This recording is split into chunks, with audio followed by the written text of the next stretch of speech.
오전에 안내해드린 바와 같이 법안에 대한 대체 토론을 이어가도록 하겠습니다. 혹시 기관장님들께 질의하지 않으실 위원님께서는 의사표시를 해주시면 대체 토론 종료 후 청문회 재개 시 우선적으로 신문할 수 있도록 하겠습니다. 없습니까?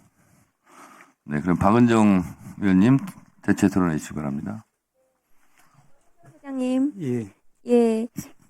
제가 대법원에 오늘 청문회 때문에 자료 요청을 했는데, 처장님께서 이따가 청문회에 참석 안 하신다고 하셔가지고 지금 좀 여쭤보겠습니다. 예. 제가 자료 요청 드린 것은, 최근 5년간 대법원의 월별 선고 현황이라든가 아니면 대법원 선고 재판의 평균 재판 기록의 분량이라든가 이런 좀 물리적이고 기계적인 이런 내용들도 있고, 그 다음에 최근 5년간 대법원 선고 판결의 전원 합의체 회부일부터 선고일까지의 기간, 이런 자료 요청도 했습니다. 간단한 거고요. 그 다음에 또 하나는 이번에 5월 1일 날 대법원 판결 당시에 대법원에서 전자문서로 기록을 보셨다고 하셨다가 전자문서화가 10월부터 시작이어서 전자문서로 다 본 것은 아니다 이렇게 말씀하셔서, 그러면 종이문서로 보셨다면, 그러면 이 기록이 방대하기 때문에 6만 8천 페이지이기 때문에 그것을 다 복사를 하셨다면 A4 용지를 얼마나 구매를 하셨는지 이런 것들을 좀 구입 내역을 요청을 드렸거든요. 그런데 다음 거 보여주시겠어요? 그런데 대법원에서 오늘 오전 8시 반에, 그러니까 청문회 개최 자료 제출 요청드린 시간 30분 전에, 다음 거 보여주세요. 그 전 거 보여주세요. 청문회 이 자료의 요청에 응할 수 없다 이렇게 답변을 주셨어요. 그 답변 내용이 법원조직법 65조, 그 다음에 국정감사법 8조, 국회법 이렇게 드시면서 낼 수 없다 이렇게 하셨는데, 제가 요청드린 자료는 사실은 그렇게 합의에 관한 사항도 아니고, 그냥 그동안 쭉 답변해 오셨던 자료거든요. 대법원에서 국정감사나 이런 데서도 저희가, 근데 왜 이렇게 요청을 한 자료를 안 내시는 건지, 이렇게 하면 저희가 청문회를 진행하기가 쉽지가 않고, 그러면 대법원은 국민의 대표기관인 국회의 질문에 귀를 막겠다는 것인지 좀 우려스럽습니다. 저희가 국회법에 따라서 지금 청문회를 열 수 있다고 되어 있어서 법에 따라 하는 거고요. 그 다음에 국회 증감법이 규정하는 바에 따르면 이게 직무상 비밀에 속한다는 이유로 제출을 거부할 수 없다 이렇게 또 되어 있는 건 알고 계시죠, 회장님? 그런데 이게 또 대법원의 이 조희대 대법원장의 판결이 군사외교 대북관계 국가기밀에 관한 사항이라고 보기는 좀 어렵거든요. 국가 안위에 관한 사항도 아니고요. 그리고 만일에 그 국가기밀에 관한 사항이라 하더라도 5일 전에 소명을 해 주셔야 되는 거거든요, 법상. 근데 5일 전에 소명도 하신 적이 없으세요.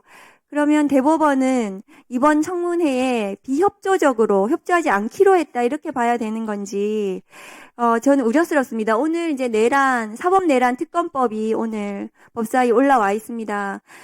대법원으로서는 매우 치욕적인 일이라고 저는 생각합니다. 저 뒤에 앉아 계시는 지금 법관들께서도 매우 모욕적으로 생각하실 것 같아요. 왜냐하면은 대법원이 내란 특검을 지금 수사 대상이 된 거거든요. 그러니까 오늘 제가 요청드린 이 자료에 대해서 압수수색이 들어갈 수도 있습니다. 이 자료들을 폐기하거나 하신다면 증거인멸이 되실 수가 있는 겁니다. 자료를 보존을 하시고 이 특검에 대비를 하셔야 된다고 저는 생각을 합니다. 그리고 한 가지 더 말씀드리고 싶은 건 화면을 좀 올려주세요. 저게 지금 천대엽 행정처장님께서 하신 판결문이거든요. 처장님 보시면 저기 천대엽이라고 서명하시고 도장이 찍혀 있는데요. 저렇게 판결문을 하시는 모든 사건들은 주임 판사이시잖아요. 주심 판사. 주심 판사이고 나머지 대법관들도 주임 판사라고 저는 생각을 합니다. 서명과 날인을 한 것은 자기의 사건인 거 그렇습니다. 아닙니까? 그렇습니다. 그 모든 전국의 판사와 검사들은 자기 사건에 대해서는 기록을 봐야 합니다. 그렇지 않습니까, 처장님? 당연합니다. 그런데 이번에 5월 1일 조희대 대법원에 이재명 후보에 대한 판결을 제대로 받는지 안 받는지가 사실은 지금 무슨 답변인지 제가 모르겠습니다. 말씀드려도 되겠습니까? 예. 두 가지만 말씀을 드리겠습니다. 하나는 이제, 제가 또 저희들이 생각하기에 우리 재판과 판사가 사회 소금이 될 수 있는 것은 우리가 이제 국가 권력 기관으로부터 어떤 이제 그 눈치도 보지 않고 국민의 기본권 보장 그리고 사회적 소수와 약자 인권 보장을 재판을 통해서 이루는 데 있다라고 생각합니다. 헌법도 그런 의미에서 상권 분립과 또 사법부 독립을 통해서 법관이 이제 재판했다는 이유로 그 재판 결과와 재판 과정에 대해서 수사나 또 이제 조사 등의 책임 추궁을 당하는 것은 허용하지 않는 취지라고 저희들은 생각합니다. 이것은 의원님들께서 이제 헌법 45조에서 그 국회에서의 직무상 발언이나 표결에 대해서 절대적인 면책이 주어지는 것과 비슷하다라고 저희들은 생각합니다. 이런 관점에서 저희들 입장에서는 이제 이런 재판 과정에 또 재판 결론에 관계해서 여러 가지 조사나 수사를 하는 그런 부분들은 이제 제3제사 좀 제고해 주십사라는 그런 이제 간곡한 말씀을 드리고요. 두 번째로 조금 전에 자료 요청 관련해서는 조금 혼선이 있었던 것 같습니다.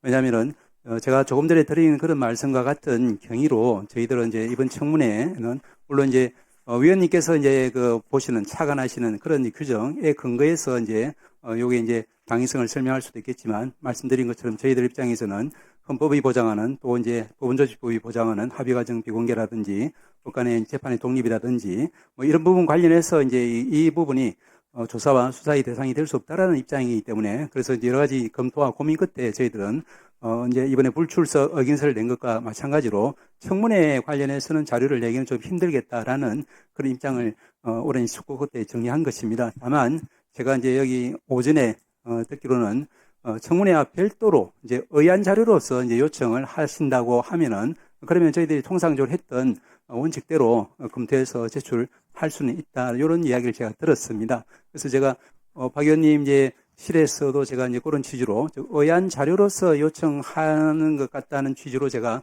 전해 들었습니다만은 그 정확한 말씀을 제가 확인해서 그에 따라 조치를 취하도록 하겠습니다. 네. 네, 참 천대요 법원행정처 처장께서는 위법한 발언을 계속하고 계십니다. 그 이유를 제가 말씀드리겠습니다.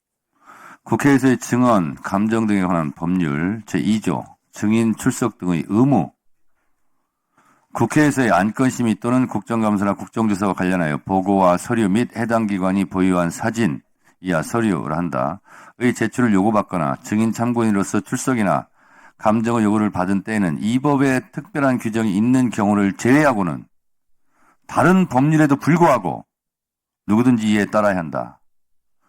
지금 오늘 대법원장이 얘기했던 이 법원조직법, 국회법, 이 법인데 이 법을 들이댔는데 다른 법에도 불구하고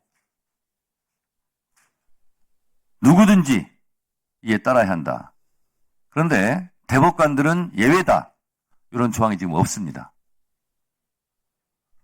대법원장이 된 다른 법에도 불구하고 누구든지 이 법을 따라야 한다. 다시 말해서 출석해야 된다. 이런 뜻이고요. 서류 제출 관련해서는 이건 제가 여러 차례 법사위에서 얘기를 했고 좀 이따 말씀드리겠지만 헌재에서도 합헌이라고 그리고 따라야 된다고 판결한 바 있습니다. 국회 증언감정법 제4조 공무상 비밀에 관한 증언 서류 등의 제출 이랑 국회로부터 공무원 또는 공무원이었던 사람이 증언의 요구를 받거나 국가기관이 서류 등의 제출을 요구받는 경우에 증언할 사실이나 제출할 서류 등의 내용이 직무상 비밀에 속한다는 이유로 증언이나 서류 등의 제출을 거부할 수 없다.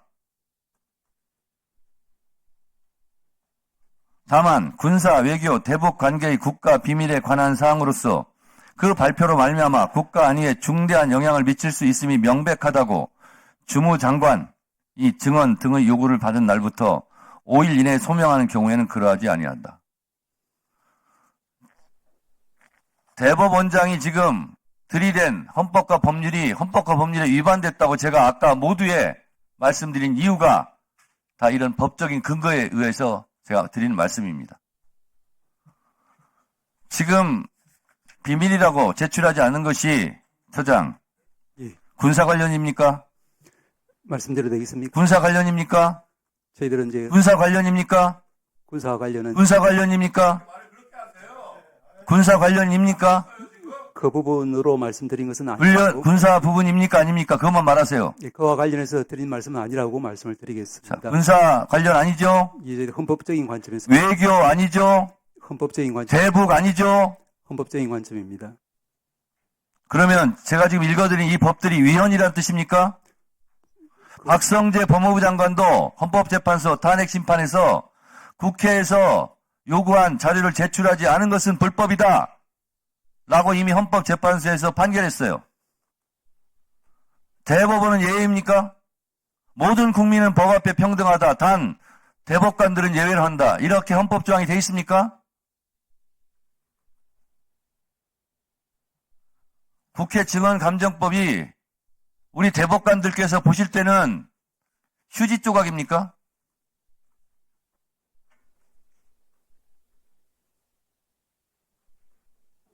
말씀드릴까요?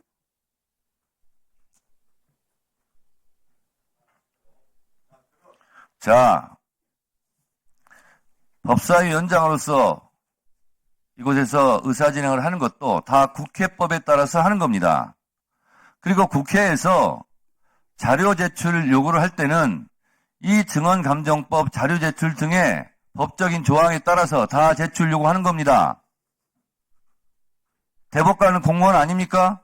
국가기관 아닙니까? 초헌법적 기관입니까? 제가 이 대법원장이 이런 그 법적인 걸 쭉 듣길래 제가 기가 막혔어요. 언젠가 지금 얘기하려고 그랬는데 지금 얘기하니까 그런 법들에 의해서 위법함에도 불구하고 대법관인 천대법원 행정처장께서 버젓이 제가 지금 읽어드린 증언감정법을 위반하고 있는 발언을 계속하고 계시는 거예요. 박성재 법무부 장관도 저희가 자료 제출을 응하지 않아서 그 부분까지 탄핵 심판을 받았는데 위법하다고. 그 부분은 잘못됐다고 이미 판정했습니다. 이 부분도 헌법재판소 가면 대법관들이 잘못했다. 이렇게 판결 날 것이 100%예요.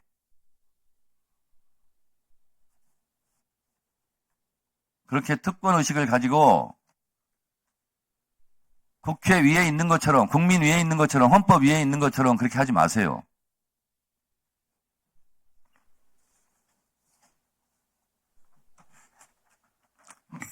김기표 의원님, 토론하세요. 예, 경기도 부천시열 김기표입니다.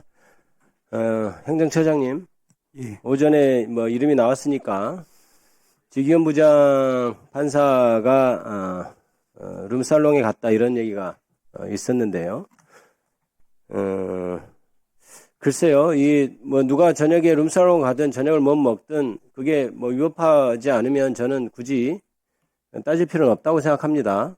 그게 도덕적으로는 문제가 될 수는 있다고 생각해요. 일단은. 그런데, 아까 그 제보를 아까 김용민 의원께서, 정연한 김용민 의원께서 말씀할 때 상대 당 의원인 명예를 생명처럼 여기는 법관의 의혹 제기는 기본적으로 언제 어디서 누구로부터 어떤 방식으로 의뢰를 받았다는 것인지 증거가 뭔지 밝혀야 한다 이렇게 얘기를 했거든요. 저는 요즘 사법부가 정치 한가운데에 개입하고 대법원이 그래서 위상이 말도 없이 떨어지고 그다음에 법원 전체에 대한 어떤 신뢰가 무너지는 상황이 굉장히 안타깝습니다. 개인적으로 안타깝게 생각해요. 그래서 지기현 판사에 대해서도 그런 의혹 제기가 있으면 사법부에서 알아서 잘 감찰하겠거니 이렇게 생각하고 있는데 상대당 의원이 그런 식으로 얘기하면 저희들도 얘기를 더 할 수밖에 없겠죠. 왜냐하면 그렇게 얘기하면 국민들이 그럴 수 있겠네 이렇게 오해할 수 있으니까요. 마치 장소 특정도 안 되고 언제 누구랑 갔는지도 밝히지 않은 채 무슨 베네수엘라 운운하면서 마치 근거 없이 이렇게 하는 것처럼 하는데 PPT 좀 띄워볼까요?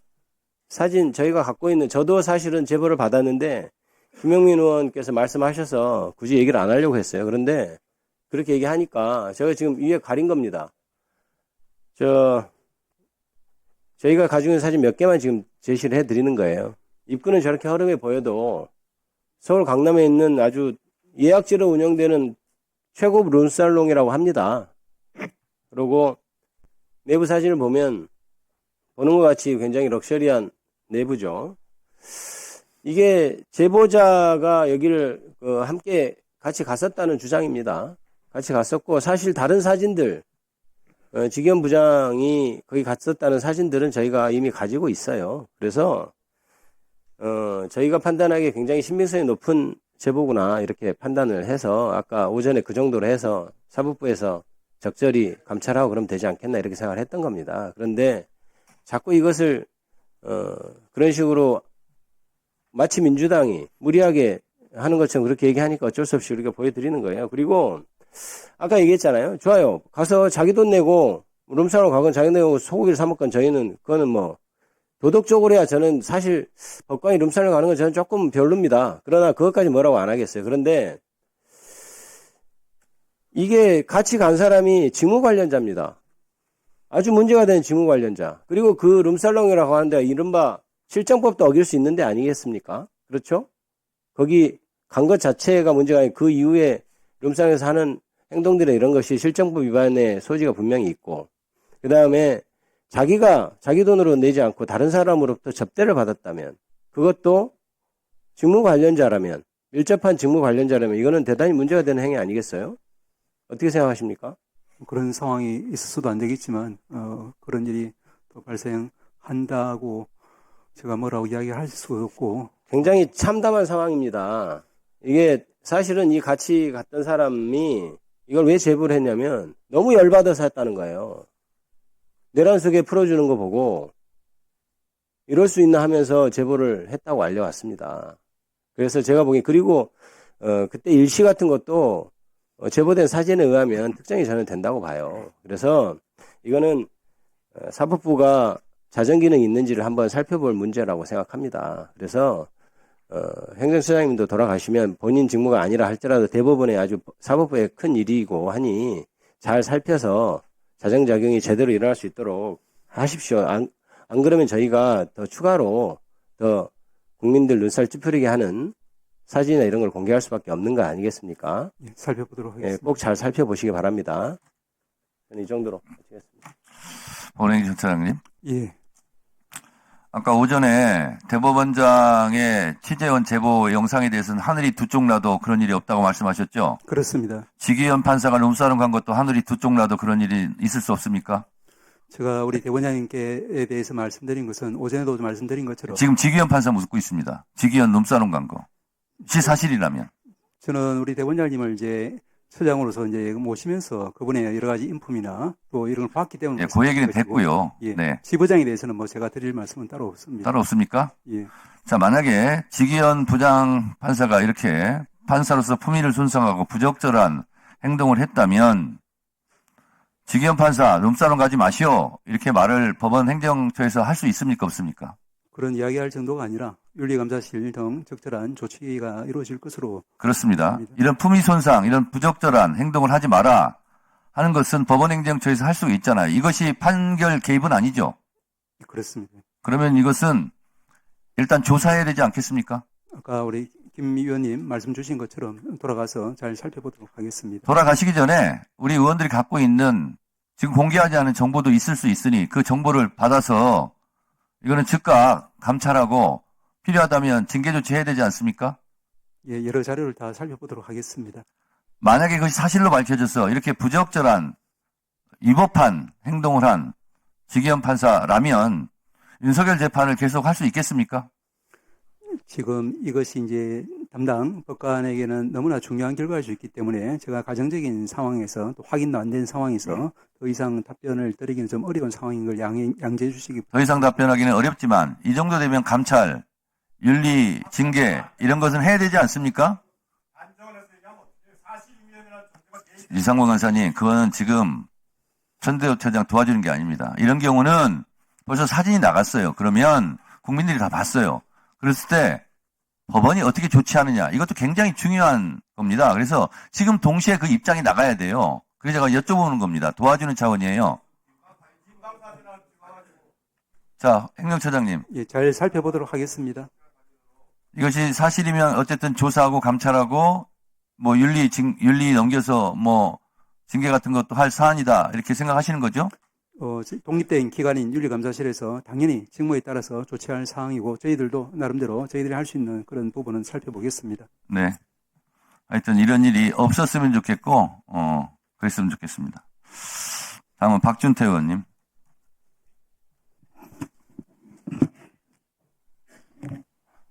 예, 국민의힘 박준태 의원입니다. 대법원장을 탄핵하겠다고 협박을 하고 국회를 불러서 청문회를 하겠다 그러고 특검법을 발의해서 수사를 하겠다고 합니다. 이건 과거에는 상상도 하지 못하던 일입니다. 그럼 왜 상상도 못하냐? 이런 일 한 번도 없었기 때문에 그렇습니다. 근데 왜 그런 일이 한 번도 없었는데 지금 일어나느냐? 민주당이 압도적인 다수 의석을 가지고 의회를 마음대로 운영하기 때문에 그렇습니다. 그럼 민주당은 왜 의회 민주주의를 포기했다는 얘기를 들으면서까지 이렇게 국회를 운영하느냐? 당대표가 이재명이기 때문입니다.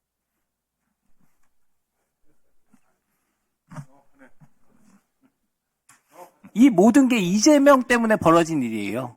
8개 사건, 12개 혐의, 5개 재판을 받고 있는 이미 전과가 여러 개 있는 이재명이 본인의 감옥 안 가려고 대통령 돼서 대통령직을 범죄 도피처로 활용하기 위해서 이렇게 의회 민주주의를 파괴하는 사법부를 겁박하는 일을 자행하고 있는 겁니다.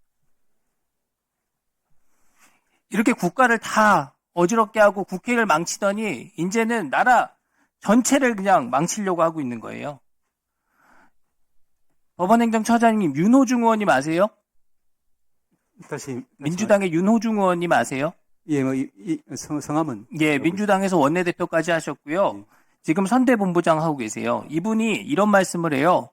사법부의 법봉보다 입법부의 의사봉이 훨씬 강하다는 걸 깨닫게 해주겠다. 이 발언에 대해서 어떻게 생각하십니까? 우리 헌법이 보장하고 있는 상권분립화에서 입법부, 행정부, 사법부가 각자의 권한은 내에서 서로 다른 국가기관을 존중하면서 해나가는 것이 우리 국민의 기본권 보장, 또 국가 발전을 위해서 필요하다고 생각합니다. 그렇습니다. 이 발언은요, 한마디로 사법부를 이재명 발 아래 무릎 꿇리겠다 이런 의도입니다. 심지어 이재명 후보 부인인 김혜경 씨 재판까지 연기해라 이렇게 압박하고 있는 상황입니다. 지금 민주당에서 이재명 후보와 김혜경 헌법 위에 군림하는 절대 존재다. 이런 얘기가 나오고 있습니다. 오늘 상정되는 법들 중에서요, 법원의 법원 조직법을 개정해서 대법관 숫자를 늘리는 법 있지 않습니까? 예. 베네수엘라의 차베스 정권 때요, 2004년입니다. 대법관이 20명이었는데 32명으로 늘렸습니다. 물론 12명 늘리면서 전부 다 자기 편으로 채워놨습니다. 그래서 차베스가 사망할 때까지 대법원에서 4만 5천 건 판결을 했는데 이 중에 정권에 반하는 판결은 한 건도 없었다. 이런 분석, 연구 결과도 있습니다. 민주당이 이걸 보고 지금 대법관 늘리는 법을 발의를 한 겁니다. 네. 우리나라는 이미 선진화된 제도를 다 갖추고 있는데 후진국 모델을 추구하는 거예요. 이게 바로 민주당이 만드는 세상입니다. 이재명 대통령 되면요, 입법, 사법, 경제 전부 다 베네수엘라 그거보다 못한 후진국으로 갈 가능성이 높습니다.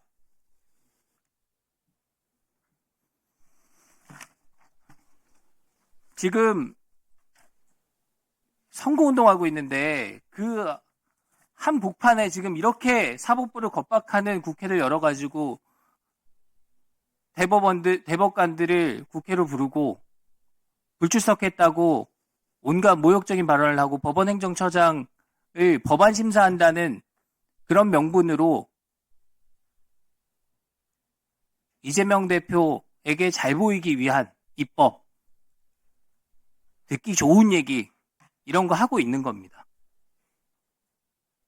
이번 선거는요, 김문수 뽑아가지고 국민한테 권력을 돌려주느냐, 아니면은 이재명한테 모든 권력을 다 몰아주느냐, 이거를 선택하는 선거가 될 겁니다.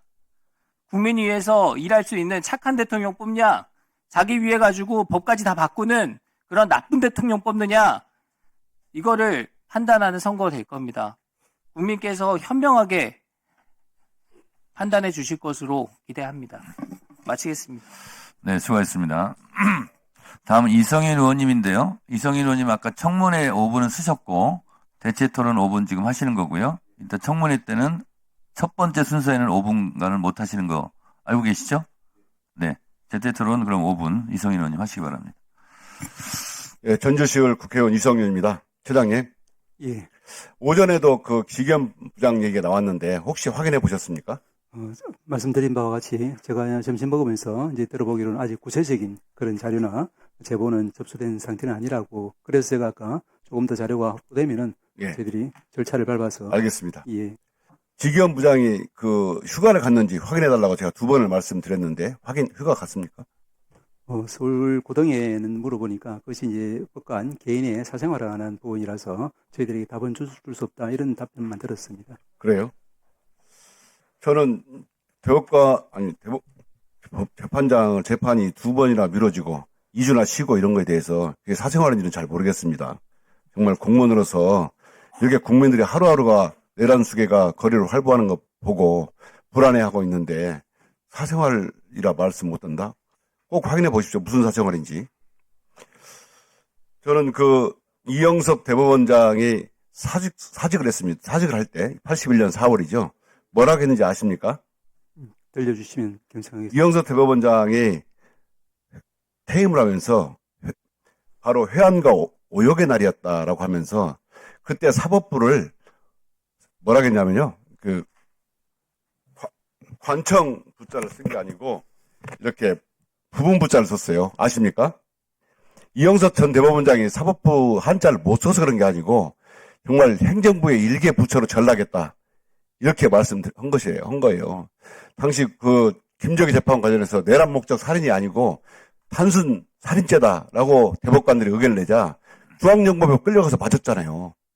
그게 바로 그 오역과 회한의 역사다. 이렇게 하면서 사법부를 이 관청부자가 아니라 이 부부자를 썼습니다. 그거 아셔요? 그 다음에 김덕주 대법원장 사퇴한 사유 알고 계시죠? 왜 사퇴했습니까? 재산 관련으로 알고 있습니다. 맞습니다. 변호사 시절에 9억 원 상당의 부동산 투기 때문에 그런 거잖아요. 그조차도 부끄러워서 사퇴를 했어요. 또 김영철 전 대법관 사퇴한 거 알고 계시죠? 대법원장님. 87년에 노태우 정권에서 임명을 합니다. 전에 전두환 때 임명받은 대법원장을 다시 재임명하자 젊은 법관들이 일어나가지고 어찌 이런 분을 우리 대법원장으로 임명하느냐라고 반대를 했어요. 그러면서 우리 김영철 대법원장이 뭐라 하겠습니까?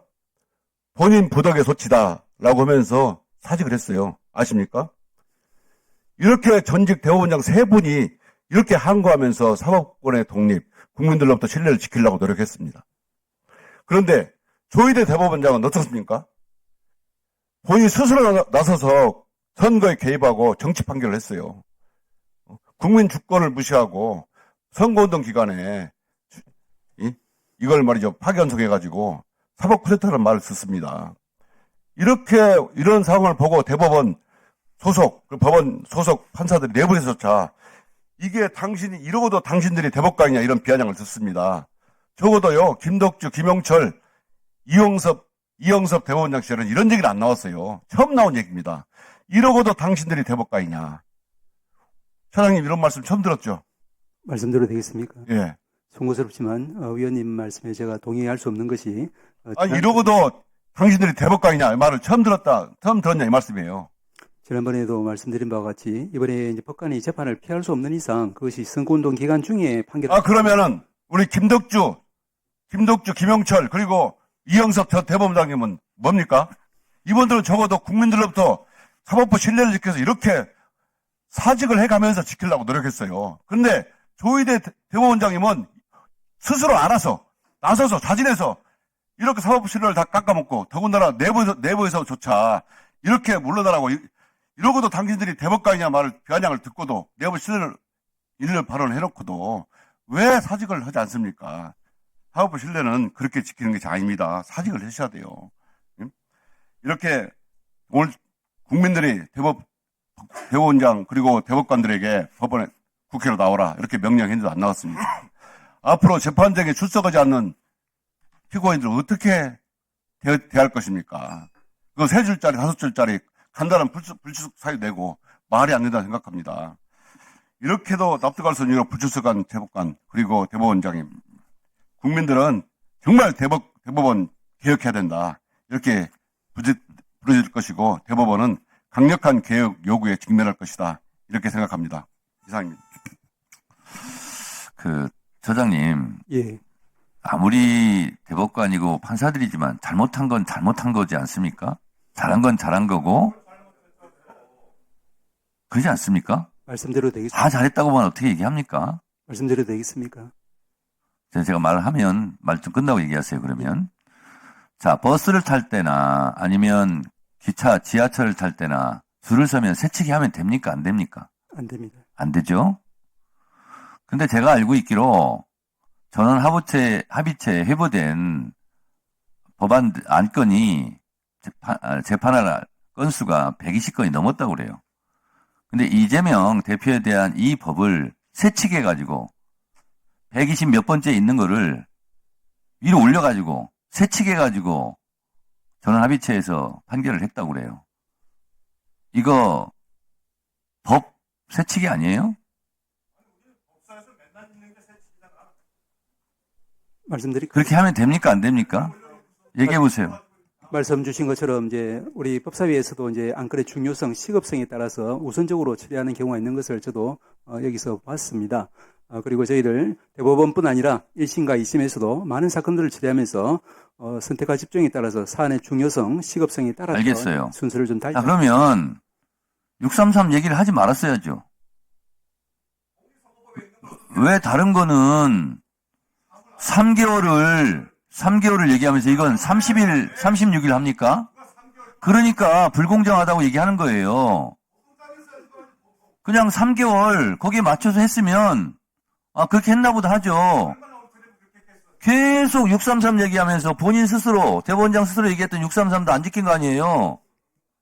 밑에 있는 거 쫙 뽑아 올려가지고 위로 딱 올려가지고 새치기 해가지고. 말씀드려도 되겠습니까? 그래서 우리 법원 행정처장님, 예. 그러면 지금 중앙지법 김주옥 부장판사를 비롯해서 판사들이 여러 명이 지금 코트에 썼잖아요. 그러면 그 판사들이 엄청나게 잘못한 겁니까? 제가 같은 판사들이잖아요. 입장이라는 건 알겠는데, 행정처장에서 공공한 입장이라는 걸 알겠는데, 국민 상식 안에 있다고 그랬잖아요, 법도. 그러면 국민 상식선에서 이걸 누가 이해하겠습니까? 120 몇 번째 있는 법을 판결할 걸 끌어다가 90일도 안 지키고 3개월도 안 지키고 36일 만에 그렇게 하는 것이 국민들이 봤을 때는 비상식적, 몰상식적이라고 생각하는 거예요. 국민들이 알아서 생각합니다. 한 가지만 네, 말씀하십시오. 예, 뭐 다른 부분보다도 말씀하신 것처럼 이제 633 이 부분 그리고 또 저희들이 알기로는 제가 알기로는 왜냐하면 저는 뭐 합의는 관여하지 않았으니까 그렇지만 이제 그 이른바 헌법 84조 해석에 의해서 이제 만약에 이제 특정인이 당선되면은 그 후에는 이제 재판이 이제 중지된다는 것이 헌법 교과서 여러 군데 있는 것으로 저는 알고 있습니다. 그렇게 되면은 이 사건 재판은 결국 한다고 하면은 이제 그 전에 해야만 이제 판사가 재판을 기피하지 않는 셈이 되는데 그렇다고 하면 선거운동 기간 중에 할 것이냐 아니면 그 전에 할 것이냐 이 두 가지 선택지만 남는 것으로 저는 추측됩니다. 자, 그러면 실토하시네요. 선거운동 기간 전에 이재명 후보 날리려고 했구만요. 그런 뜻으로 드린 말씀은 아닙니다. 그런 뜻으로 들려요, 지금. 본심을 지금 자백한 거예요. 본심을 자백하지 않았습니까, 지금? 저는 뭐 전혀 그 내막이 6월 3일 이전에 이재명 후보 날리려고 했다고. 지금 말씀하신 거, 그거하고 똑같은 거예요. 낭중지출하고 이렇게 부지불식간에 속마음이 드러나는 겁니다. 송곳은 나오게 돼 있어요. 자, 곽규택 의원님. 박규택 의원 질의하세요. 토론하세요. 아니 제대로 하면 내가 조용히 하지. 저기 못 쭈글쭈글해. 유상무 간사님 의정활동 잘하셔서 3선 4선 돼서 법사위원장 한번 해보세요. 얼마나 잘하는지 보겠어요. 자, 박규택 의원님 질의하세요. 오늘 처음 있는 대법원장과 대법관에 대한 청문회 자리였는데, 물론 이제 불출석해서 사실상의 청문회가 이루어지지 않고 있습니다만은, 이 내용을 보면 그렇습니다. 대법원에서 이재명 후보에 대해서 유죄 취지의 파기환송을 했기 때문에 그 판결에 같이 전원 합의체를 이루었던 대법관들에 대해서 국회에 불러가지고 망신을 주겠다 하는 뭐 그 취지죠. 그 취지인데 지금 그것을 내놓고 말을 못하니까 왜 이렇게 재판을 빨리 했느냐, 이게 절차 위반 아니냐, 그리고 대법관들이 그 두꺼운 기록을 보고 한 것이 맞느냐, 이 두 가지를 이제 트집을 잡고 늘어지기 시작하는 겁니다. 근데 공직선거법상에 6개월, 3개월, 3개월이라고 하는 게 엄연히 규정이 되어 있는 상태지 않습니까? 뭐 대법원장이나 대법관들이 갑자기 어디 들고 나온 원칙이 아니에요. 국회에서 스스로 공직선거법에다가 공직선거법 위반 사건은 1심 6개월, 2심 3개월, 3심 3개월 내에 빨리 판단하라고 국회에서 만든 법입니다. 그것을 지키기 위해서 대법원장께서 전원 합의체에서 뭐 순번이 뒤로 있는 사건이지만 국민들이 제일 관심이 있고 제일 사회적인 이목이 집중된 사건, 그리고 대선을 앞두고 무엇보다도 판결이 먼저 나와야 될 사건에 대해서 그 원칙을 지키기 위해서 전원 합의체를 통해서 신속한 재판을 한 거죠. 그것에 대해서 무엇이 잘못됐습니까? 오히려 그렇게 하는 것이 국민들께 한 국회의 약속을 지키는 것, 대법원을 통해서 국회 약속을 지키는 것 아니겠습니까? 그리고 6만 쪽 운운하면서 그 기록을 어떻게 30 며칠 만에 보느냐. 법원 행정처장님, 예. 형사소송법상 그 대법원의 판결은 4, 5심이자 법률심인 거죠. 그렇습니다. 결국 사실관계는 2심이 인정한 항소심까지 인정된 사실관계를 따라야 하는 것 아닙니까? 원칙적으로는 그렇습니다. 예. 그럼 6만 쪽 기록 중에 뭐 안 봐도 뻔합니다. 그 사건이 무슨 복잡한 사건도 아니고요.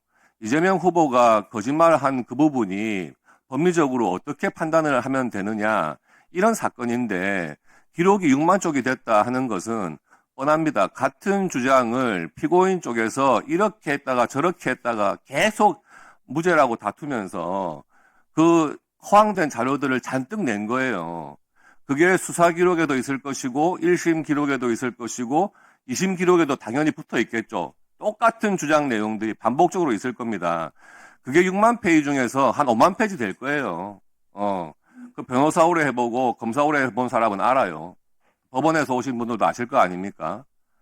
그 내용 중에서 또 사실관계와 관련해서 관련된 기록, 그것도 또 뭐 상당 부분 되겠죠.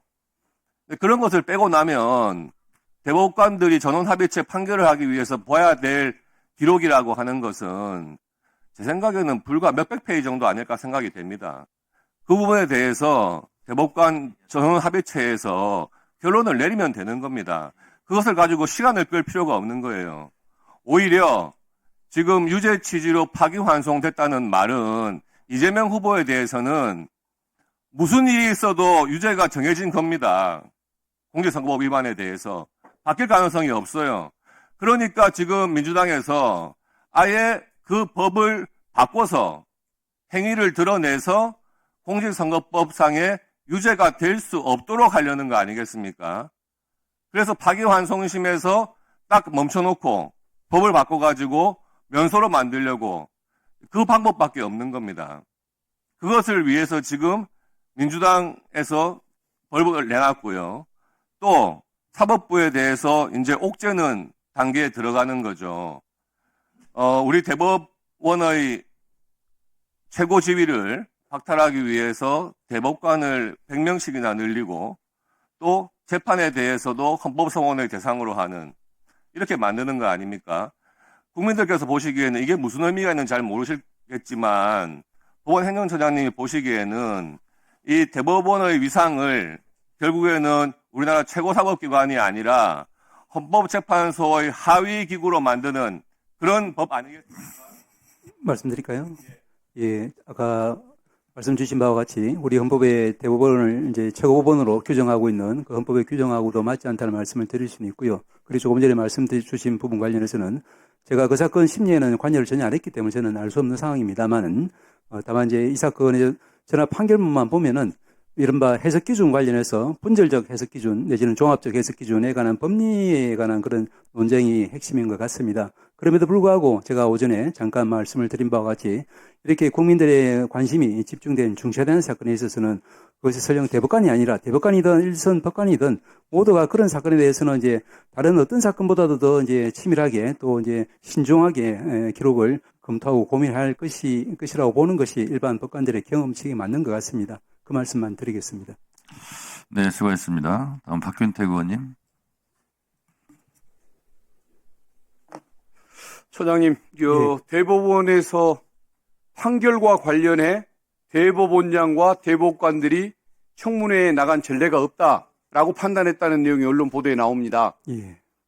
그 말씀이 맞습니다. 그런 전례가 없었을 겁니다. 그렇지만 이재명 후보 상고심처럼 진행됐던 재판의 전례도 없는 것 아닙니까? 사건마다 다 독특한 그런 부분이 어쨌든 예. 이렇게 희대의 사건이 발생했기 때문에 희대의 청문회가 저는 이루어지는 것이라고 그렇게 보는 그 태도가 맞다는 점부터 말씀드리고 질문을 시작하겠습니다. 사법정보화실장이나 대법원 비서실장도 오늘 안 나오겠다고 한 거 맞습니까? 그렇게 저도 들었습니다. 그분들이 판사 신분이죠. 예. 그렇지만 행정관 업무를 수행하고 있는 것 아닙니까? 두 가지 지위를 동시에 겸하고 있는 그런 신분. 그런데 행정관의 권한을 행사하되 행정관으로서 국회 나와서 답변을 해야 하는 이런 책임은 회피하겠다는 태도인 것 같아서 저는 그 처신이 적절한지 모르겠습니다. 만약에 판사 신분이기 때문에 나오기 싫다고 한다면 그러면은 앞으로 비서실장이나 행정처 보직은 법관이 아닌 일반 행정직들에게 맡겨야 한다는 생각이 드는데 어떻게 생각하십니까? 위원님 말씀 취지는 제가 알겠습니다만은 기본적으로 이제 이 부분의 청문회에서 이제 여쭤보려고 하시는 부분들이 결국에는 이제 재판의 어떤 과정, 경과 뭐 이런 부분에 대한 그렇다고 행정관이라고 한다면 어쨌든 나와서 답을 뭐 소극적으로 하든 다른 방식으로 답을 하든 나오긴 나와야 맞는 것 아니겠습니까? 그게 행정관의 도리 아니겠습니까? 국민에 대한 도리인 것이고 예, 저는 그렇게 믿습니다. 예, 위원님 말 알겠습니다. 그리고 대법관들에게 6만 페이지가 넘는 기록을 문서로 복사해 준 적이 없다고 해서 그러면 전자문서라도 열람했는지 그게 궁금하다고 많은 분들이 의심을 하기 때문에 전자문서 접속 기록을 자료를 달라고 했는데 법원에서는 그걸 거부를 하고 있습니다. 예. 그리고 심지어는 제가 요구했던 공직선거법 사건 처리기관에 관한 일반 통계 이것마저도 진행 중인 사건의 재판과 관련이 있을 수 있다라고 해서 거부를 했는데 이게 어떻게 타당한 판단이라고 보십니까? 위원님, 통계도 못 주는 조직이 됐습니까, 법원이? 예, 말씀을 드리겠습니다. 이제 아까 말씀하신 우리가 판사가 그러면 언제 어느 때 어떤 기록을 갖다가 어느 정도 시간을 들여서 받느냐라는 뭐 종이 기록이나 전자 기록이나 마찬가지니까 그런 부분들은 말씀드린 것처럼 이제 재판이라고 하는 것이 이제 재판 절차를 통해서 또 이제 기록 검토를 통해서 이렇게 심정을 형성하고 합의를 하고 판결이 선고되는 일련의 과정으로 되어 있기 때문에 그 부분에 해당하는 부분은 모두 이제 그 합의 공개에 해당되고 다만 두 번째 말씀을 드리면은 아까 말씀하신 통계 관련 자료는 기본적으로 아까 우리 박은 위원님 말씀 주실 때 제가 답변했습니다만은 저희들은 오늘 청문회 관련한 그런 자료로 요청을 받아서 아마도 그래서 전체적으로 좀 저희들이 응하기 어렵다는 취지로 어쨌든 그런 객관적인 통계나 물증에 해당하는 자료마저도 주지 못하겠다는 이런 태도를 보면은 이번 사안에 대해서는 검찰을 똑같이 닮아가는 모습인 것 같아서 씁쓸하기 그지가 없습니다. 그리고 조희대 대법원장님이 과거에 2013년 전후로 대구지방법원장을 하셨죠. 예. 그때 신년 할애식에서 축사를 하는 내용을 들었던 사람 얘기에 의하면 고 박정희 대통령이 살아 돌아온 것 같은 느낌을 받았을 정도로 보수적인 걸 보고 깜짝 놀랐다라고 얘기를 합니다.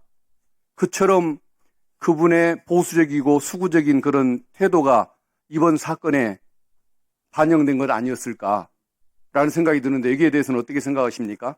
예, 말씀드리겠습니다. 그래서 저도 이제 놀랐던 게 말씀드린 것처럼, 아주 오전에 말씀드린 것처럼, 제일 위헌적이라는 그런 이제 입장을 제일 먼저 밝힌 분이 대법원장님이고, 또한, 우리 한덕수 대행께서 헌법재판관 후보자를 서울고등 판사로 지명했을 때, 거기에 대해서 단호히 이제 인사발령 하지 않는 그런 이제 일단 조치를 취한 것도 그분입니다. 어쨌든 전례 없는 판결로 국민들이 분노하고 있고, 법원 구성원들마저도 사퇴 요구 목소리가 나오고 있는데, 대법원장님은 사퇴 의향이 없으십니까? 말씀드릴까요? 예. 예. 저는 저를 비롯해서 많은 정부의 법관들이 우려하는 부분은 뭐 어떤 특정 대법원장이나 특정 대법관을 위한 그런 차원이 아니라 우리가 이제 아까도 말씀드린 것처럼 우리가 사회 소금 역할을 하기 위해서는 우리가 이제 어떤 권력으로부터의 외압에도 두려워하지 않고 오로지 재판 과정, 그 재판 결과를 통해서 우리 역할을 해야 되는데 이런 부분들이 이제 사후에 이제 조사 또 수사를 받는 그런 대상으로 전락해버린다고 하면은 누구도 이제 자유롭게 소신껏 권력에 대항해서 우리 국민의 기본권을 보장하는 그런 역할을 할 수 없다는 두려움을 저희들이 가지고 있습니다. 그런 점에서 저희가 입장을 말씀드린 것이라고 이해해 주시면 감사하겠습니다.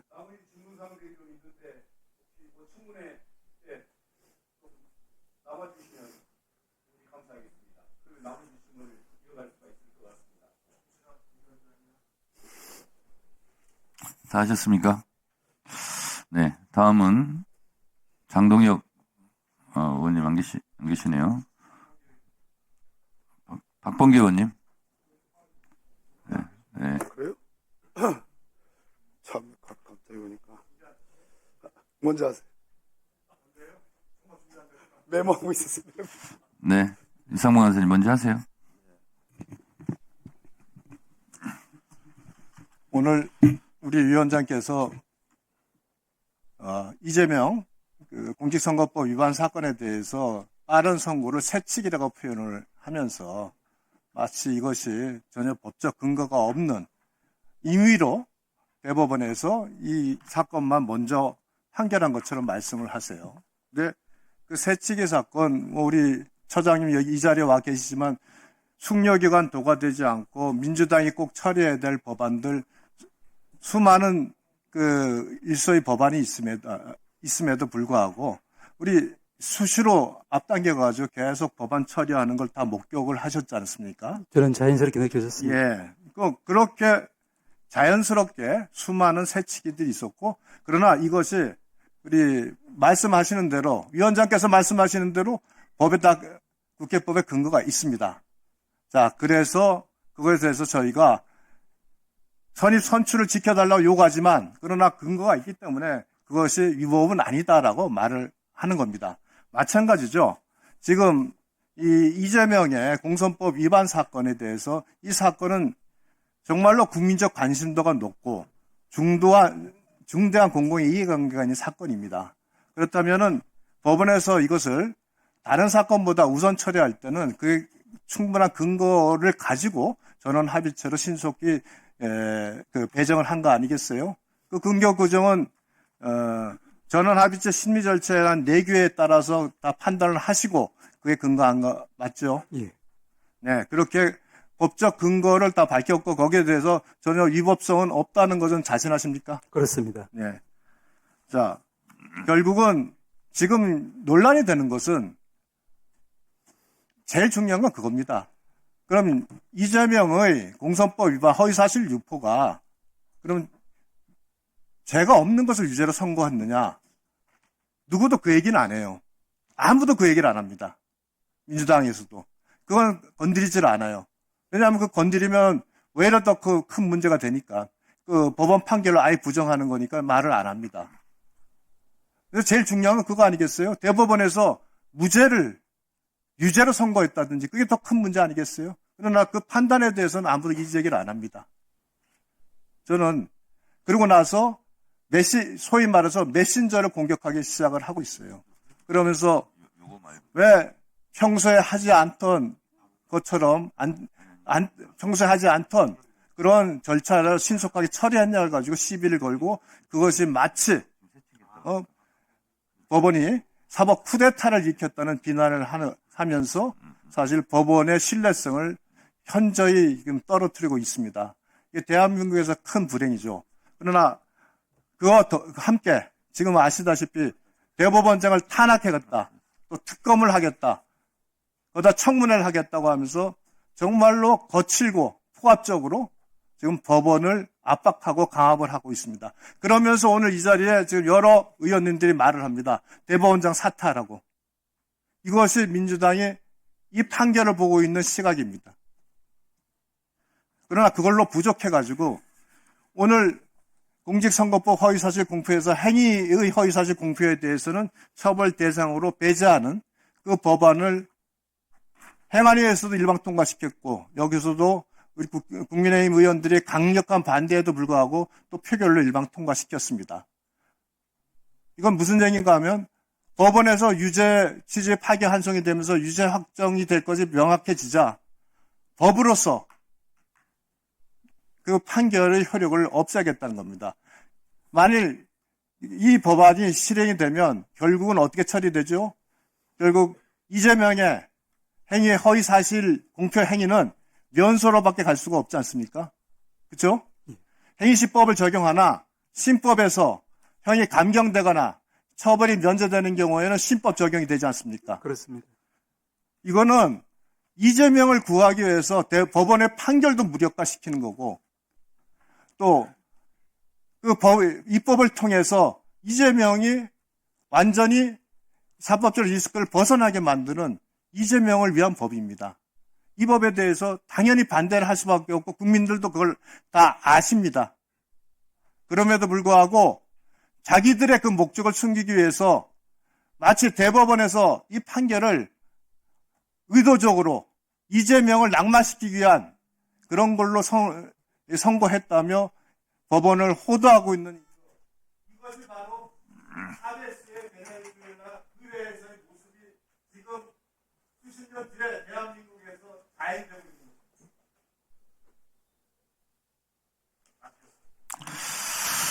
지금 위원장의 의사진행에 관련해서 말씀하셨기 때문에 제가 해명 겸 말씀드리겠습니다. 법원행정처장님 잘 들으시기 바랍니다. 국회법 49조 1항은 위원장은 위원회를 대표하고 의사를 정리하고 질서를 유지하며 사무를 감독한다라고 되어 있고요. 2항은 위원장은 위원회 의사 일정과 개회 일시를 간사와 협의하여 정한다고 되어 있고요. 52조 2항에는요. 위원장이 필요하다고 인정할 때 법사위원회를 개회할 수 있습니다. 그리고 국회법 59조에 의해서 숙려기간이 되지 않은 것은 의결로서 상정할 수 있습니다.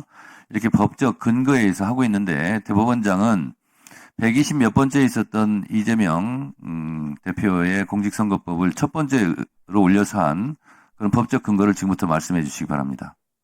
저희 대법원 심의 절차 내규 등에 따르면은 내기 몇 조 몇 항입니까? 곧 제출하겠습니다. 꼭 그렇게 되어 지금 말씀해 주세요. 네, 그 법적 근거를 두루뭉술하게 얘기하지 마시고 법적인 근거 몇 조 몇 항인지 지금 말씀해 주세요. 나중에 그 부분은 정확하게 정리해서 왜 나중에 얘기합니까? 지금 왜 얘기 못 합니까? 취지를 말씀드리겠습니다. 개요를. 아니, 그렇게 얘기하시면 국민들이 납득을 못 하죠. 저는 국회법 몇 조 몇 항이라고 지금 다 말씀드렸잖아요. 근데 왜 법원 행정처장은 저보다 법에 대해서는 100배를 더 아시는 분이 법적인 근거 조항을 말을 못 합니까? 현장에서 바로 제가 혹시라도 지금 그럼 뒤에 있는 분들 빨리 협조를 구하세요. 그 사이에 말씀을 드릴까요? 네. 예, 그래서 이제 이와 같이 이제 내규나 예규 등에 그런 근거를 두고 있고, 또한 이제 모든 그러니까 그 법관들이 근거를 두고 있는지를 들어야 그다음 말을 하는 것이 맞죠. 그리고 기본적으로 재판 절차 진행에 관한 부분은 재판장의 권한 혹은 그러니까 그것이 법적으로 몇 조 몇 항인지 근거를 말씀하시라고요. 조금 이따 확인해서 말씀드리겠습니다. 그 부분은. 다만 이것처럼 저희들도 재판 진행에 관해서는 대법원장과 또 여러 대법관들이 서로 협의해서 그렇게 정하도록 되어 있습니다. 그 과정에서 그러니까 법원 행정처장께서 그 조항을 몇 조 몇 항을 알지 못하고 지금 즉석에서 답변을 못하는 거 보니까 이것이 일상적으로 있는 일은 아니어서 그 조항을 외우지 못하고 계신 것 같네요. 그렇지 않습니다. 말씀 못하시잖아요, 지금. 다시 말씀드리지만 지금 말씀 못하시잖아요. 사건의 중요성이나 시급성 등에 따라서 소장님, 예. 그 말씀은 오전 내내 하셨어요. 그래서 제가 묻는 것은 대법원장이 120 몇 번째 있었던 이재명 대표 그 상고심 그 판결을 맨 앞으로 끄집어내서 했던 그 법적인 근거 조항이 무슨 법 몇 조 몇 항이냐 제가 묻는 거예요. 나머지는 다 들었어요, 이미. 제가 듣고 싶은 것은 무슨 법 몇 조 몇 항 이걸 듣고 싶은 거예요. 뒤에 접수된 사건이라 하더라도 이제 전압을 위해서 이제 앞당겨서 진행한다든지 이런 저희들 종종 있는 일이라고 참 저는 답답하십니다. 그 얘기는 제가 다 들었고 알고 있고요. 제가 그 근거 조항 무슨 법 몇 조 몇 항 그 내용을 알고 싶은 겁니다. 예, 그 부분은 조금 이따 말씀드리겠습니다. 예, 그러시죠. 박범계 원사님. 박범계입니다. 천대엽 우리 법원행정처장님의 하늘은 어떤 하늘입니까? 누굽니까, 하늘이? 우리 국민들과 함께하는 하늘입니다. 국민들이 두 쪽이 나도 대법원장님은 그럴 뿐이 아니다라는 그 확신은 어디서 나오는 확신이에요? 말씀드린 것처럼 제가 이제 어떤 대법관이시잖아요? 예, 행정처장을 하기 전에는 대법관으로 심리에 관여하셨죠? 그렇습니다. 행정처장이 끝나면 심리에 관여할 지금 재판부로 돌아가시잖아요? 끝나면 돌아갑니다. 그런데 우리 행정처장이 저는 비교적 합리적인 분으로 알고 있고 특히 형사법의 대가로 알고 있는데 하늘이 두 쪽 나는 즉 국민이 두 쪽 나는 그 신념 확신 그것은 무엇에서 기인합니까? 제가 아까 바로 그 점이 이번 대법원 전합체에 투영이 됐다면 그것은 오류일 수 있는 거죠. 제가 한번 거꾸로 여쭤보겠습니다. 하신 말씀 중에 내용입니다. 6월 3일 이후에 이재명 후보가 당선된다고 대법원 전합체는 생각했던 것 같아요. 아닙니까? 그 부분은 제가 전혀 알 수 없는 부분. 아니죠. 뭐라고 그러냐면 6월 3일 이후를 피한다고 그랬어요. 제가 낙선이 되면 그냥 국회의원일 뿐이에요. 당선될 가능성이 높기 때문에 6월 3일 이후는 피한다고 했습니다. 거기서 의도성이 있는 거예요. 두 번째, 선거운동 기간을 피할 수밖에 없었다. 이 얘기는 우리 행정처장께서 말씀하신 존중한다고 하는 하급심, 이재명 후보의 지금 하급심 계류 중인 재판부가 다 족족 기일 변경을 하고 심지어 기일을 연기한 것이 아니라 기일을 추정한 재판부도 있습니다. 선거운동 기간 중에는 하급심 재판부가 우리 헌법상의 116조 대통령 후보로서 공정한 선거운동의 기회를 보장해야 된다는 것을 알고서 이렇게 기일 변경한 겁니다. 대법관들은 그것을 피한 것은 뭐냐? 참정권 침해 소지가 있다고 알고 있었던 거예요. 아닙니까? 세 번째, 5월 10일부터 11일까지 후보 등록인데 굳이 5월 9일, 5월 8일 날 해도 되는데 5월 1일로 당겼어요. 왜? 날릴 생각이었습니다. 날릴 생각이었어요. 그래서 민주당에게 후보조차도 없는 국민의힘 단독 후보만 있는 대선은 그것은 차마 안 되겠다 싶어서 후보 변경, 상실된 이재명 후보를 대신한 후보 교체 시간을 주려고 5월 1일로 당긴 거예요. 이게 의도성입니다. 이 거친 숨을 쉬어가면서 거칠게 이를 데 없는 이 단호함이 이번 대법 전합체 10명의 대법관들의 소위 말씀하시는 합의의 과정이니 지켜져야 될 사법부 독립이니 그런 미사역으로 장식한 사법 후대타입니다. 탄핵 소추의 대상이에요. 저는 확신합니다. 더 이상 어떻게 이걸 숨길 수 있어요? 놀래고 있잖아요. 하급심 재판장들이 얘기하고 있잖아요. 우리 처장께서, 제가 좋아하는 처장께서 하늘이 두 쪽 나도 믿는다라는 그 대법원장의 그 확신을 우리 대법관들이 이유 없이 저마다의 확신으로 포장한다면 이분들은 국민 위에 군림하는 거고 헌법 위에 군림하게 되는 겁니다. 그래서 대법관 증언이 필요해요. 확신에 차서 저도 입법부 구성원의 한 사람으로서 확신에 차서 대법관 증언이 필요하다고 했습니다. 우리 헌법에 대법관의 수는 규정이 있습니까? 없지요. 한때 말씀을 하세요. 규정이 있습니까? 없습니다. 그렇게 말씀해 주세요. 없습니다. 없어요. 입법사항이에요. 그런데 우리 헌법 역사에서 헌법 규정에 있었을 때도 있었습니다. 아시죠? 예. 언제 때입니까? 제3공화국 헌법에서 4공화국 유신 헌법까지 있었습니다. 아이러니하게도 전두환이가 집권해가지고 국가보위 입법 비상기구에서 소위 비상국무회의를 가장해가지고 헌법조항에 있는 이 대법관의 수를 입법조항으로 바꿨습니다. 그리고 35년이 됐습니다. 대한민국의 국격은 날로 없이 커졌는데 대법관의 수는 14명으로 고정된 채 35년이 됐습니다. 그리고 급기야는 대한민국의 대통령 선거를 침해하는 이 거친 숨소리의 결단을 포장하는 쿠데타를 일으킨 겁니다. 이거는 용납이 안 됩니다. 아무리 제가 법원 출신이라도 용납을 할 수가 없어요. 이 점에 대해서 처장께서 한번 합당한 답변을 주시기 바랍니다. 예, 말씀드린 것처럼 이제 제가 그와 같은 발언을 한 것은 우리 대법원장께서 조금 전에도 말씀드렸지만 이제 예전에 긴급조치 등을 사건을 재판해서 그런지 모르겠지만 이런 비상계엄의 위헌성에 대해서 2차례에 걸쳐서 지적을 하고 또한 한덕수 대행의 그 재판관 지명에 대해서 응하지 않았던 이제 이런 부분들을 보면서 저는 이제 이분이 이제 우리 헌법을 철저히 지키려고 하는 분이다라는 그런 확신이 있기 때문에 제가 말씀을 드린 것입니다. 네, 수고했습니다. 박지원 의원님. 네, 박지원입니다. 법원 행정처장님. 예.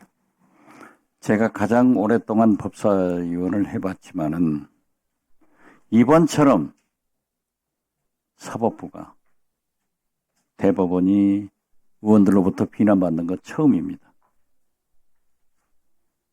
처음 당해보시죠? 우리는 사법부의 개혁을 스스로 조희대 대법원장께서 불러드렸다 이렇게 생각을 합니다. 물론 26일 예정된 법관 대표자 회의를 주시합니다. 만약 여기에서 법관들이 국민이 생각하지 않았던 그러한 결론을 낸다고 하면은 다시 한번 들끓게 될 겁니다. 무슨 말씀인지 아시겠어요?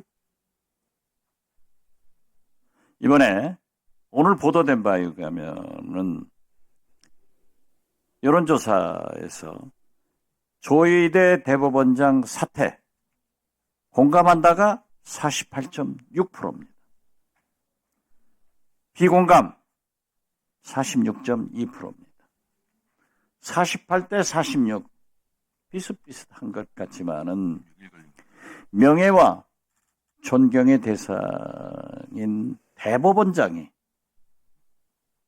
사퇴가 더 많다 하는 것은 법관 대표자 회의가 어떤 결론을 내려야 될 것인가 하는 것을 국민들이 가르쳐주고 있다고 생각하는데 어떻게 생각하십니까? 아까도 말씀드렸지만 저는 이제 특정 대법관이나 대법원장을 비호하는 그런 차원이 아니라 우리가 이제 재판 관련해서 이와 같이 이제 책임, 추궁 내지는 신변의 어떤 변화 이런 부분은 이제 우리 모든 법관들이 정말로 사법부 독립하에서 맡은 바 소명을 다함에 있어서 중대한 장애가 되기 때문에 그 점에 있어서 저와 많은 법관들이 우려하고 있다는 그 말씀을 다시 드리겠습니다. 물은 위에서 아래로 흐르고요. 동쪽에 뜨는 새를 대법원장이라고 해서 서쪽으로 끌고 가서 뜨게 할 수 없습니다. 만고불변의 진리예요. 국민의 뜻이 가장 중요하다는 겁니다. 그런 의미에서 오늘 모든 의원님들이 지적을 했지만 제가 이석연 전 법제처장, 우리 민주당 이재명 후보의 선대위 공동위원장입니다. 오늘 아침 위원장 회의에서 하신 발언록에 너무나 감명적이기 때문에 그 내용을 공유하면서 제 의사를 표시하겠습니다. 법무차관도 함께 참조하세요. 내란 수괴를 불구속 재판하는 것은 처음 일이다. 어떻게 내란 수괴를 불구속 재판하느냐? 지금 현재 윤석열 피고인을 검찰에서 직권남용으로 추가 기소를 하는데 이것 가지고 구속영장을 발부해야 된다. 그렇기 때문에 검찰과 사법부에서는 구속의 절차를 밟아야 한다.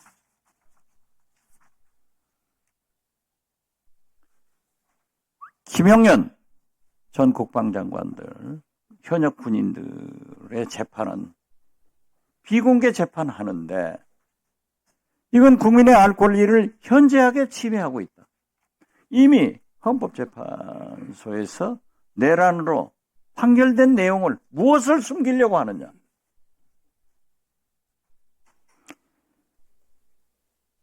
재판부가 윤석열의 심리를 12월까지 마치겠다고 한다. 왜 이렇게 늦느냐? 이럴 사항이냐?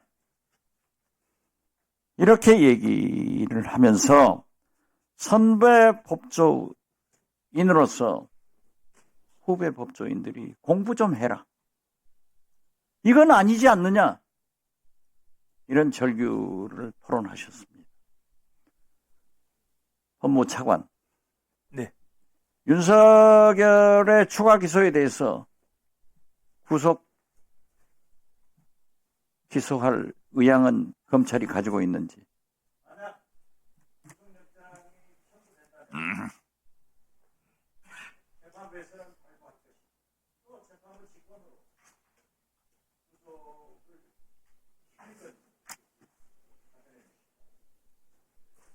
네. 기소된 이후에 피고인 신병에 대한 권한은 재판부에 있습니다. 그래서 위원님께서 말씀하신 그 부분 관련해서는 재판부에서 판단할 것으로 생각하고 있습니다. 예. 예.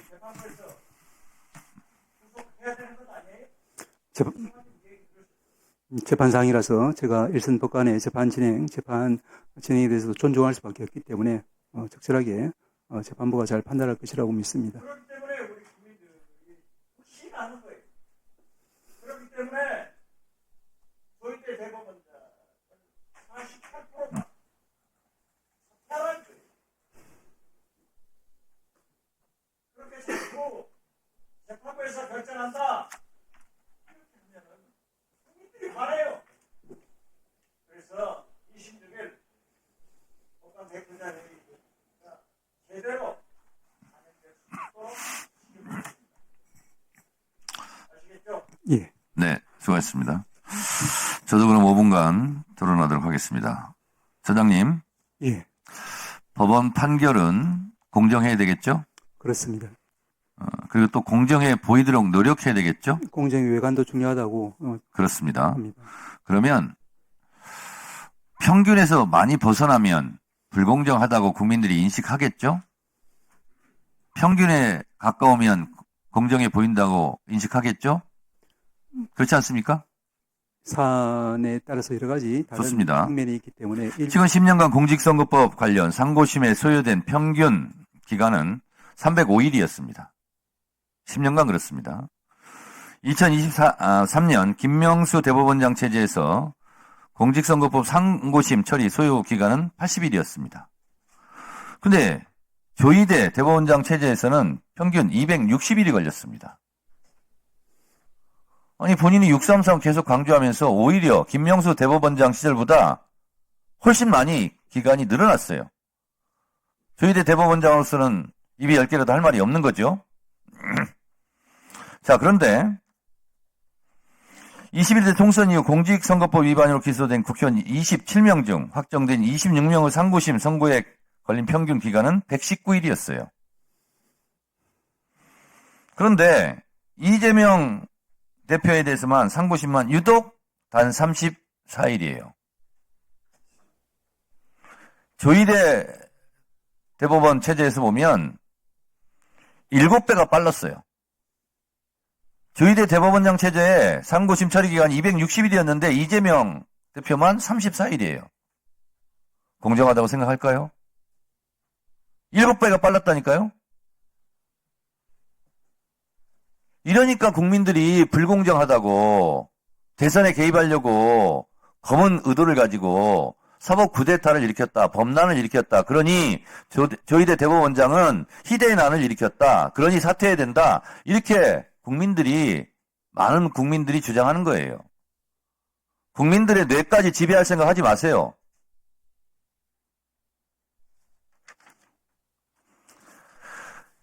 그 기록을 다 읽어봤느냐? 챗 GPT에 물어보니까 빠른 속도로 읽으면 917시간이 걸린답니다.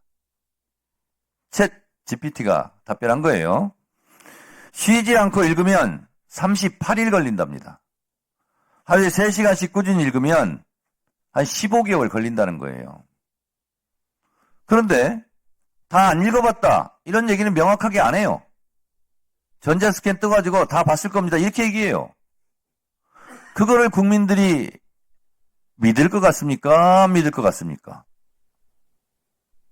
안 믿겠죠. 그러면 지금처럼 빨리 할 수 있음에도 불구하고 조희대 대법원장 체제에서는 왜 상고심 처리 기간을 260일이나 끌었을까요? 참 이상해요. 왜 이재명 대표에게만 예외입니까?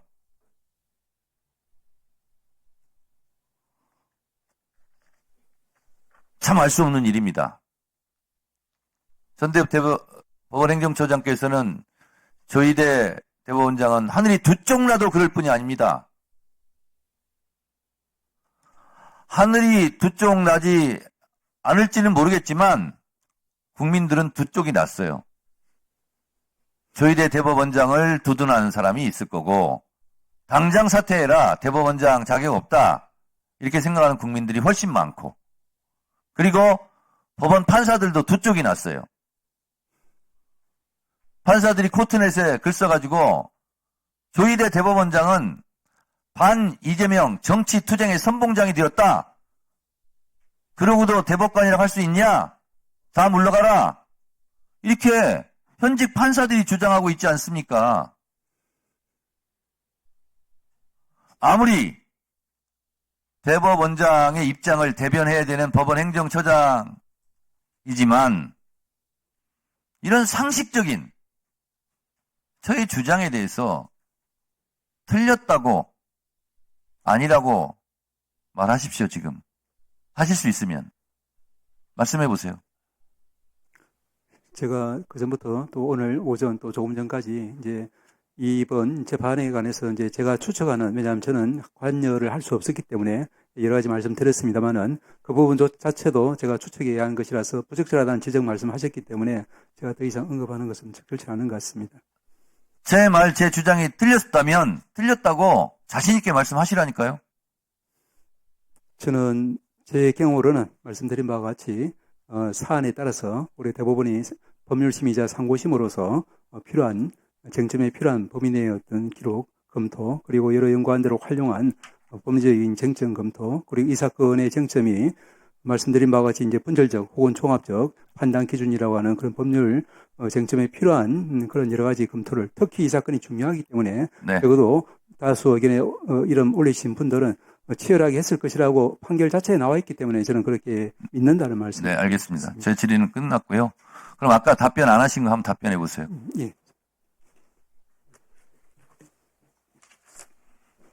예.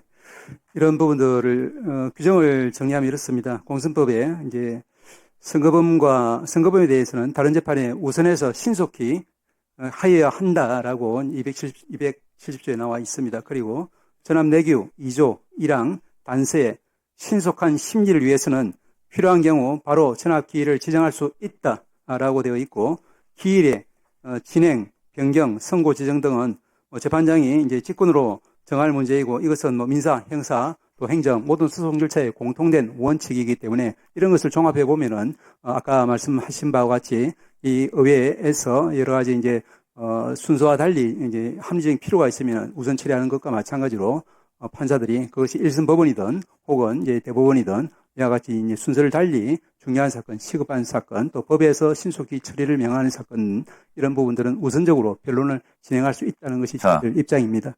그럴 줄 알았어요. 그렇게 답변할 줄 알았습니다.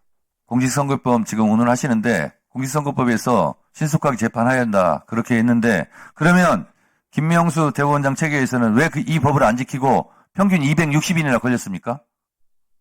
왜 다른 사건은 공직선거법을 위반하고 이재명 대표 것만 왜 유독 그 조항을 적용해서 신속하게 처리하려고 했냐? 이것이 정치적인 거 아니냐? 라고 제가 지금 엄중하게 말씀드리고 있는 겁니다. 다른 사건을 260일 평균 소요 시간이 걸렸잖아요. 그럼 그 자체가 다 공직선거법 위반이잖아요. 제가 그렇게 답변하실 줄 알았다니까요. 이재명 대표 한 사람만 공직선거법을 지키려고 무지하게 노력했고 다른 분들은 수백 건, 수십 건은 공직선거법을 대법원에 다 위반했다. 지금 그것을 자백 실토하는 거라고요.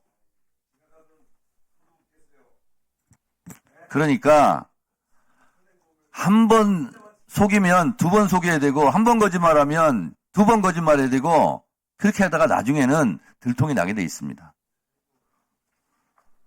법원행정처장님도 지금 입장이 굉장히 곤궁하실 것 같아서 이 정도로 마치겠습니다. 더 이상 토론하실 위원님이 안 계시면 대체 토론을 종결하고 소위원회에 회부하도록 하겠습니다. 자, 토론 종결하시는데 다 동의하시죠? 네. 그러면 의사일정 제2항부터 제5항까지 법률안은 보다 심도 있는 심사를 위해 법안심사 제1소위원회로 회부하고자 하는데 이의 없으십니까? 있습니까? 이의가 있으므로 국회법에 따라 표결하겠습니다. 표결에 앞서서 회의장에 계신 위원님은 모두 재석위원 수에 포함된다는 점을 말씀드립니다. 그리고 방법은 국회법 제112조 및 제71조 단서에 따라서 거수 표결로 진행하겠습니다. 먼저 찬성하는 위원님은 손을 들어주시기 바랍니다. 내려주십시오. 다음 반대하는 위원님은 손을 들어주시기 바랍니다. 내려주십시오. 반대를 하려고 해도 출석을 하셔서 반대를 하셔야지. 세 분만 지금 반대하시네. 재석위원 총 14인 중 찬성 11인, 반대 3인으로 가결되었음을 선포합니다. 박범계 법안심사 제1소위원장님과 소위원님들께서는 수고해 주시기 바랍니다. 전대엽 처장님, 김정원 처장님, 김서호 차관님 수고하셨습니다. 이석하셔도 되겠습니다. 그러면 청문회를 재개하도록 하겠습니다.